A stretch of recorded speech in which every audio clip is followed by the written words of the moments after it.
讲是台中的消息，又搁出现苦毒囡仔案件，这是台中一个岛际外一个查某囡仔，可能是和这个姓郭年母苦毒，二日时因为昏迷送到病院去急救，脑部有出血，倒手骨断去，昏迷指数干那3，导致查甫人伫面前直播，招将近500人去包围这个年母因兜，要求检警随掠人，并且甲收押起来，现场搁爆发冲突。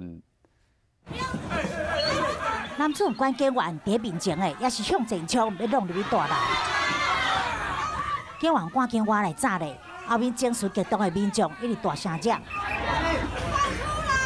原来台中疑似虐待囡仔案件，年母就带伫遮，伊的翁婿是警员，民众网络动员将近500个人包围因兜，要求马上羁押年母。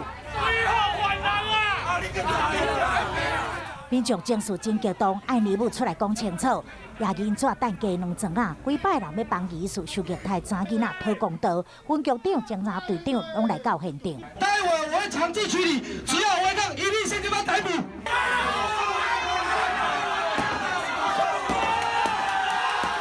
最后，镇暴警察赶到位，拍算要强制驱离，民众才渐渐散去。一位查囡仔疑似受虐待，昏迷送病院，病院诊断出脑部出血，倒手骨折去，昏迷指数3。二人若是无法度自主呼吸咧，这囡仔就爱拔供器官，妈妈心拢碎去，指控年母虐待囡仔。但是民众包围年母因兜，佮警员发生冲突，就惊公道也未讨到，就吃官司。